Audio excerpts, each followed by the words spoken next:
যে এতদিন পর ওই গুমের ঘরের থেকে বাইর করে নিয়ে আইসা আমগরে সাবেক স্পিকার অ্যাডভোকেট শিরীন শারমিনকে হঠাৎ করে গ্রেপ্তার দেখানো হলো। এটার পেছনে গেমটা কি? আমরা সবাই কিন্তু তখন প্রশ্ন করছিলাম যে কোথায় শিরীন শারমিন চৌধুরী? মৃত না জীবিত? আমার কনটেন্ট ও আছে এটার উপরে। এটা নিয়ে তখন কথাবার্তা হওয়ার এক পর্যায়ে কিন্তু ২-৩ টা মানবাধিকার সংস্থা বিশ্বের, এরাও প্রশ্ন করছে উনি কোথায়? কোন হদিস কিন্তু কেউ দেয় নাই। চুপচাপ সবাই। সবাই এটা হুম, কি জানে যে উনি পদত্যাগ করছিল। কিন্তু এইটাও তখন প্রশ্ন তুলছিলাম উনি কি যেয়ে সরাসরি পদত্যাগপত্র দিয়েছিল কিনা? যেমন সবাই বলে না যে আমাদের সাবেক মাননীয় প্রধানমন্ত্রী শেখ হাসিনা উনার পদত্যাগপত্র কোথায়? পদত্যাগ করলে তো এটা রাষ্ট্রপতির কাছে সশরীরে দিতে হবে। শিরীন শারমিনের ব্যাপারটাও ঐরকম। এখন এগুলা নিয়ে যখন আমরা প্রশ্ন করছি তখন অনেকে আমাদের সাথে হাতে হা মিলাইছে। আজকে আবার উনি গ্রেপ্তার হওয়ার পরে অনেকে আবার বলতেছে আমাদের কারণেই উনি গ্রেপ্তার হয়েছে। আচ্ছা। আমাদের কারণে। তাহলে আমাদের কারণে যদি কিরকম? বলে তাহলে আমরা যারা লেখছিলাম তাদের কারণে গ্রেপ্তার হয়েছে। কারণ বিএনপি এতদিন ভুলেই গেছিল শিরীন শারমিন চৌধুরী কোথায় মনে হয়। না জানি শিরীন শারমিনের চেহারাও হয়তো ভুলে গেছিল না? এরকমই তো হবে। কারণ হুম, আমাদের লেখালেখির কারণে যদি ধরা খায় আজকে তার মানে কি? এতদিন ভুলে গেছিল বিএনপি? এটা অনেকে মনে করতে পারো। এটার নাটকটা একটা জিনিস চিন্তা করো। শিরীন শারমিন চৌধুরীকে আজকে অ্যারেস্ট করা হইলো কোথায়? উনার বাসভবন থেকে। যদি এখন নাটকটা সাজানো যে কত ভুল নাটক সাজাইলো, ধরো আমারই যদি স্ক্রিপ্ট রাইটার দিত, হুম, এজ এ আমাকে, ওই যে আমি বললাম আমি তো অশিক্ষিত মানুষ ভাই। ২-১ লাইন লিখতে পারি। তবে আমারই স্ক্রিপ্ট দিলে আমি বলতাম, "শিরীন শারমিনকে এইভাবে গ্রেফতার কইরেন না।" উনার বাড়ি কোথায়? মিরসরাইয়ের ওইদিকে সম্ভবত। মিরসরাই বা নোয়াখালীর ওদিকে উনি। আমি করতাম কি উনারা উনার বাড়ির কাছে নিয়া যাইতাম বা মিরসরের গ্রাম, নোয়াখালীতে কিছু গ্রাম আছে, মিরসরের ছাগলনাইয়া আছে।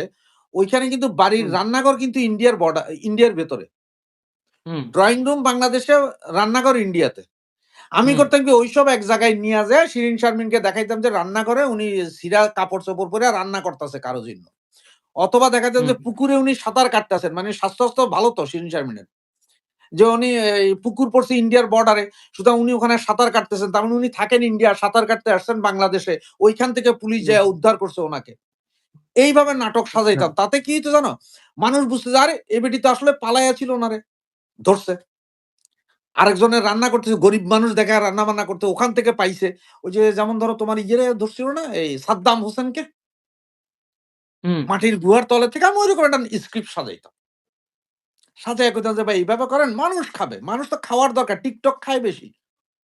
এখন তুমি কইতে পারো যে ভাই এটা কেন? যেটা তুমি আমারে প্রশ্ন করলা যে এর নাটক কি? দেখো, আজকে সম্ভবত আমাদের খলিলুর রহমান স্যার মনে হয় আজকে গেছেন না? ভারতে। কালকে যাওয়ার কথা। আজকে গেছেন বা কালকে যাবেন এরকম কিছু একটা সঠিক আমার পুরোটা খেয়াল নাই। তো উনি হুম, ওখানে নাকি অজিত দোভালের সাথে কথা বলবেন। এরপরে আরো পীযূষ গোয়েলের সাথে কথা বলবেন। আরো কার সাথে জানি কথা বলবেন। হাই প্রোফাইল সব। আবার হুম, উনি ওই মরিশাস যাবেন সেখানে ৮ ঘন্টা বিমান যাত্রা আছে। একই সাথে যাবেন। আচ্ছা। এখন ইন্ডিয়াতে উনি যখন যাবে তখন ইন্ডিয়ার একটা প্রেশার আছে না বাংলাদেশের উপরে? এদিকে হুম, ৭ জন ধরা খাইছে মনে আছে? এই যে জঙ্গি ভারতে। যাদের হুম, ৭ জন বাংলাদেশী জঙ্গি ধরা খাইছে। ১। হুম, হুম, ২য় হচ্ছে যে সবাই যখন বলতেছে ভাই আমিও বললাম হ্যাঁ, ইন্ডিয়াটা প্রেশার দিতেছে আওয়ামী লীগকে রাজনীতি করতে দেওয়ার সুযোগের জন্য। হুম, ২, ৩য় হচ্ছে যে ওরা তো গত পরশুদিন একটা হাইপ তুলে দিছে যে আইনে কার্যকর হয়ে যাবে। মানে আওয়ামী লীগ আইনগতভাবে নিষিদ্ধ হবে। হুম, এইটা নিয়েও হয়তো কথা বলতে পারে ভারত যে, "কিরে ভাই, আপনারা আগে বললেন যে এগুলো করবেন না, এগুলো এখন কেন করতেছেন?" সুতরাং হুম, এইটাতে একটা চাপ প্রয়োগ। মানে এগুলো নিয়ে আপনি বেশি কথা বলেন না। চাপ প্রয়োগের জন্য শিরীন শারমিন চৌধুরীকে আজকে অ্যারেস্ট। যে ভারতকে হুম, দেখাইতেছে যে আপনারা বেশি কথা বইলেন না, আপনাদের সমর্থিত লোক তো। কারণ এখন তো সারা বাংলাদেশে বিএনপি, জামাত যেভাবে বলতেছে আওয়ামী লীগ হচ্ছে যে আসলে ভারতীয় লোক। তো আপনাদের একজন ধরছি, কালকে আরেকজন ধরবো, পরশুদিন আরেকজন ধরবো। আপনাদের লোক এখন হুম, পর্যন্ত যারা ছাড়া আছে এদের সবাইরে ধরতেছি, কথা কম বলেন। আমরা কি বলি ঐটা শুনেন। এই প্রেশারটা দেওয়ার জন্য ইন্ডিয়ারে।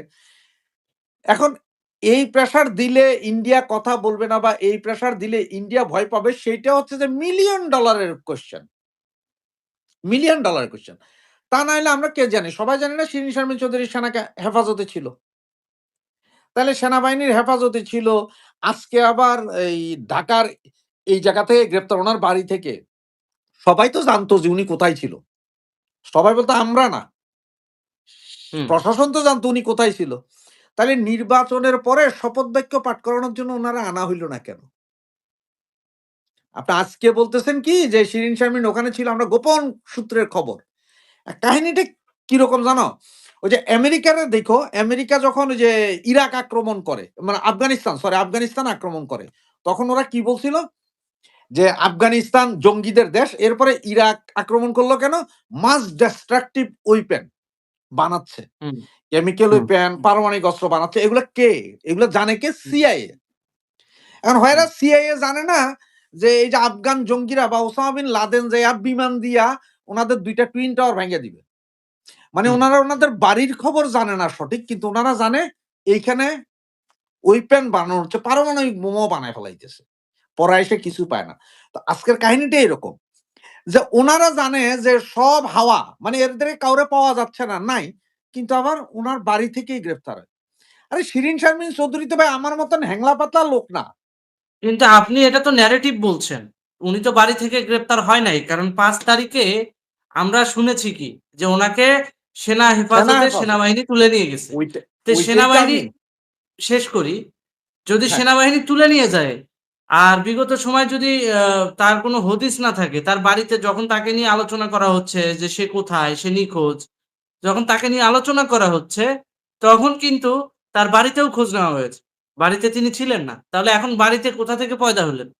ন্যারেটিভ দাঁড় ওইটা করালেই তো হবে না। মেক সিউর হইতে হবে। হ্যাঁ, না ওইটাই তো আমি বললাম যে স্ক্রিপ্ট যদি আমি লিখতাম তাহলে তো আমি লিখতাম যে পুকুরে সাঁতার কাটতেছে ওখান থেকে ধরে আনছি। বা আরেক বাড়িতে যে কাজের বুয়ার কাম করতেছে ওইটা। আমি তো বললাম যে শিরীন শারমিন নের শরীর স্বাস্থ্য তো আমার চেয়ে ভালো না। ১০০ কেজি ওজনের একজন মহিলা। উনি তো আর কর্পূরের মতন হাওয়া হইয়া যান নাই। সেনাবাহিনীর উনাকে হেফাজতে ছিলেন। সেনা হেফাজতে ছিলেন। সেনা হেফাজত থেকে কবে উনারে মুক্তি দিলেন সেটা তো সেনা হেফাজত বলেন নাই। আইএসপিআর কি বলছেন যে শিরীন শারমিন চৌধুরী আমাদের কাছে নাই? আর শিরীন শারমিন চৌধুরী আজকে যে বাড়ি থেকে, এই বাড়িতে তো এখন না, এই বাড়িতে অনেক আগে থেকে উনারা থাকেন। উনাদের নিজেদের বাড়ি। ওই এখানে বাড়ির উপর আরেকটা কি কারো প্রশ্ন চোখ আছে। ছিল না? ওই বাড়িতে কি কারো চোখ ছিল না মনে করো? আওয়ামী লীগের একজন সাধারণ কর্মীর বাড়ি যদি ভাইঙ্গা চুইরা গুড়াইয়া দিতে পারে, তাহলে এই বাড়ি কি কেউ চিনতো না? তুমি কি এটা বলো যে ১৮ কোটি মানুষের কেউ এই বাড়ি চিনতো না? এটা হয় এই কখনো? বাড়ি চিনতো এবং এই বাড়িতে খবরও নেওয়া হয়েছে ওখানে উনি ছিলেন না। হ্যাঁ, ছিলেন উনি না। এখন কথা হচ্ছে আপনি জানেন তত্ত্বাবধায়ক সরকার সরি অন্তর্বর্তীকালীন সরকার অর্থাৎ ডক্টর ইউনূস সরকার যখন ক্ষমতায় ছিল তখন কিন্তু একটা তালিকা প্রকাশ করা হয়েছিল কারা সেনা হেফাজতে আছে। আপনার খেয়াল আছে কিনা জানি না। হ্যাঁ, ৬১৭ জন। তাহলে আইএসপিআর যখন ওই সময় প্রচার করতে পারে যে শিরীন শারমিন চৌধুরী তাদের হেফাজতে আছে, মুক্তি দিলেও তো সেটা ঘোষণা আসবে, আসার কথা। অবশ্যই আসার কথা। সততা তো থাকতে সেটা হবে। আসে নাই। পয়েন্ট নাম্বার 1 এটা। ২ নাম্বার পয়েন্ট যদি আমি ধরি, আপনি দেখেন শিরীন শারমিন চৌধুরী যখন অ্যারেস্ট হয়েছে, আ গত বছর অর্থাৎ ২০২৪ সালের এপ্রিলের ছবি দেখবেন তার, আর আজকের ছবিটা দেখবেন, দেখবেন তার এই জায়গাটায় স্পট। তার মানে তাকে নির্যাতন করা হয়েছে, তাকে ঘু মেরেছে, গায়ে হাত ঘুমাইতে দেওয়া তুলেছে। হয় নাই। একজন ঘুমাইতে দেওয়া হয় নাই। একজন সম্মানিত ব্যক্তিকে এইভাবে টর্চার করার রাইটস কে কাকে দিল? কোন সংবিধান দিল? এখন তুমি সংবিধান কে দিল, রাইটস কে দিল এগুলো জিজ্ঞেস করে তো লাভ নাই। এগুলো কাকে জিজ্ঞেস করবা? বাংলাদেশে এই মুহূর্তে ২ জন প্রধানমন্ত্রী আছে। ১ জন না। আমরা সাদা চোখে দেখি তারেক রহমান, আসলে ২য় প্রধানমন্ত্রী কে? ২য় প্রধানমন্ত্রী হচ্ছে যে আমাদের শিলং সালাউদ্দিন। উনি হচ্ছে যে অরিজিনাল প্রধানমন্ত্রী। তারেক রহমান হচ্ছে যে শোপিস প্রধানমন্ত্রী। শিরীন শারমিন চৌধুরী উনি হচ্ছেন যে বাংলাদেশের সবচেয়ে ট্যালেন্ট একজন ছাত্রী আইনের। আইনের ট্যালেন্ট ছাত্রীদের মধ্যে একজন। আজকে উনার এই অবস্থা। এখন হয়তো দেখবা যে কি জানো? আগামী ১ সপ্তাহের ভিতরে হয়তো ওই যে আমাদের সাবেক প্রধান বিচারপতি যিনি ছিলেন, উনাকে অ্যারেস্ট করবেন। এরপরে তোমার এই যে হাইকোর্ট, সুপ্রিম কোর্টের অ্যাটর্নি জেনারেল উনাকে অ্যারেস্ট করবেন। এরা সবাই আছে। সবাই সেনা হেফাজতে আছে। সবাইকে রাখা হয়েছে। ঠিক বিচারপতি মানিককে যেরকম সেনাবাহিনী নিয়ে যাইয়া ওই যে কলাপাতায় শোয়াই দিছিল, যেভাবে করা হয়েছিল, যেইভাবে তোমার এর আগে ওই যে আরেকজন পান্না নামে একজনকে পাহাড়ের উপর থেকে গুলি করে মারছে, বলছে যে ইন্ডিয়া পালাই যাইতেছিল, মাইরা দিল। এই ধরনের কাহিনী। এখন মারা তো সহজ। এখন মারলে কিন্তু আবার ভেজাল বাজবে। এই জন্য আস্তে, আস্তে একজন, একজন করে তার মানে ওই যে যেটা বললাম যে ভারতকে একটা হুঁশিয়ারি। মানে আপনাদের লোক অ্যারেস্ট করতেছি। হুম। লোক এগুলো সব আপনাদের। আপনার কি এখানে মনে হয় আপনার কি মনে হয় এইভাবে ডিপ্লোমেসি কাজ করে? না, না, না এটা এভাবে এক ডিপ্লোমেসি ধরনের কাজ করবে না। এটি তো বোকামি। ওরা তো এমন ফাঁদে পা দিচ্ছে বিএনপি। এবং এর আরেকটা কারণ আছে কি দেখো, তুমি আরেকটা জিনিস দেখো। ওই যে হুম, জুলাই সনদ নিয়ে একটা কাউ চলছে না? হুম চলছে। বিএনপি তখন দেখো, ওই যে যখন রাষ্ট্রপতিকে নামায় দেওয়ার জন্য ব্যাপক আন্দোলন সংগ্রাম চলছিল।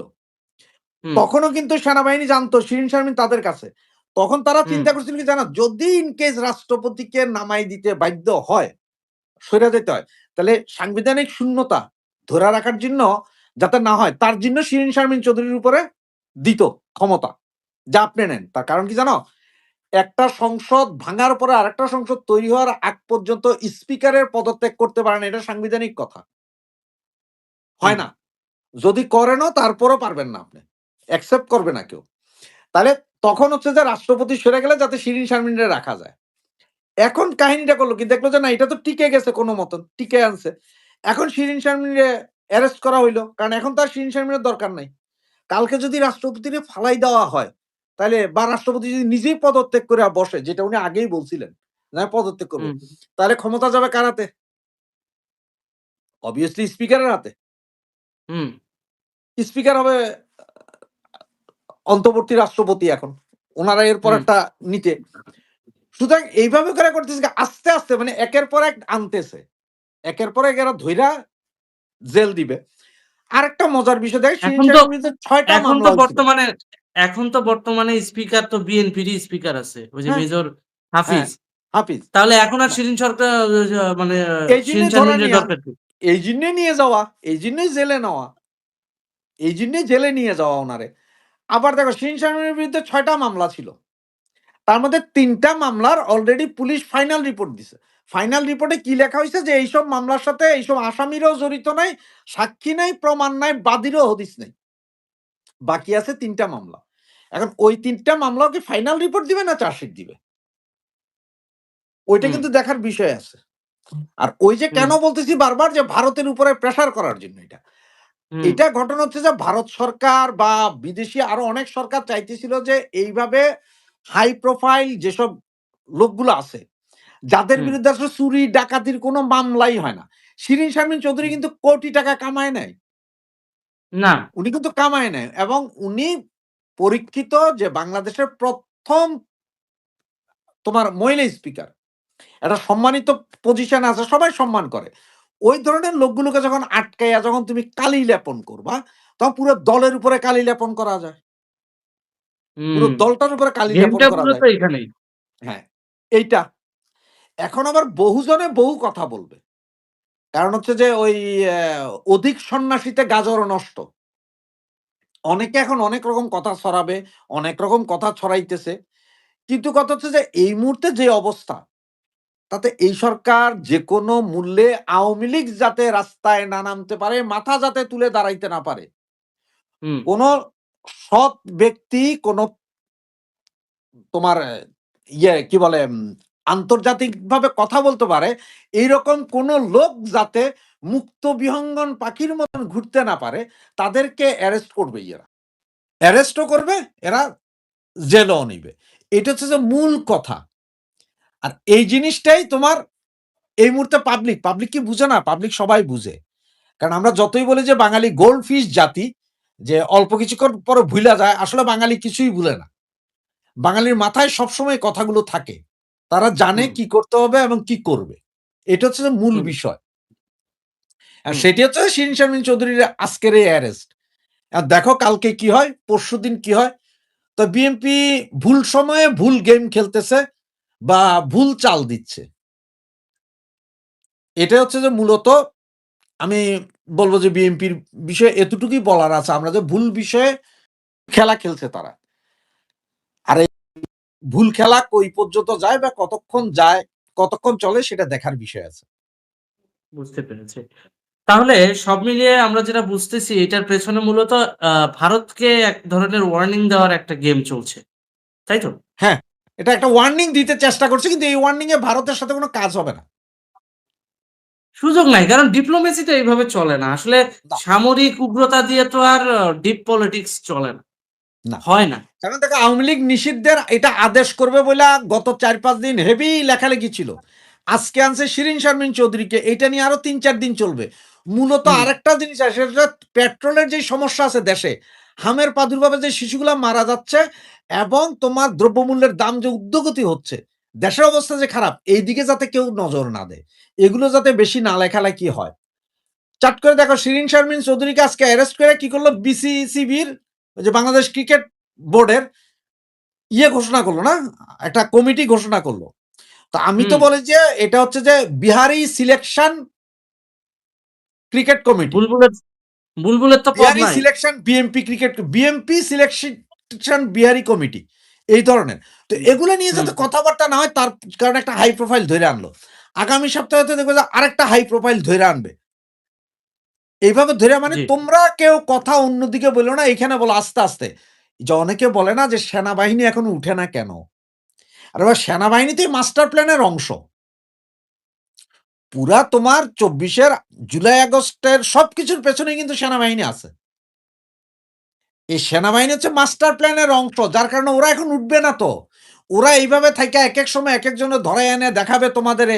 আবার ওরা এমনভাবে দাঁড়ায় আছে যাতে কেউ এটা নিয়া অন্য কোনো কথাও কইতে না পারেন আপনার। এইজন্যই সেনাবাহিনী বুঝতে রাস্তায় পেরেছি। আছে এখনো।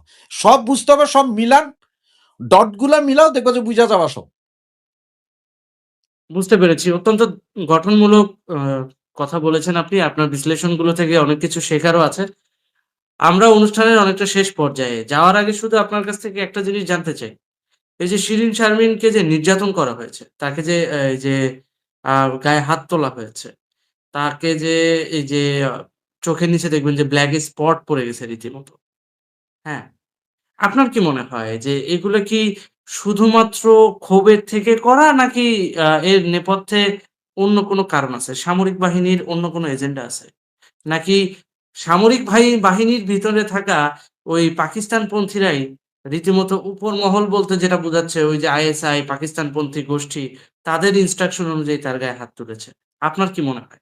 ৫ই আগস্টটা ঘটাইছিলই তোমার ডিপ স্টেট বলে আর যা বলব বলে এটা হচ্ছে যে পাকিস্তান আইএসআই এর যেমন সংযোগ ছিল আমাদের সেনাবাহিনীর সংযোগ ছিল।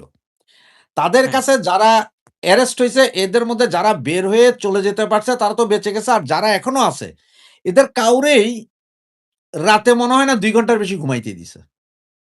বুঝতে তার কারণ পারছি। হচ্ছে কি জানো? ওই পাকিস্তানপন্থী সামরিক বাহিনীর ওই অফিসারদের তো একটা জিদ আছে।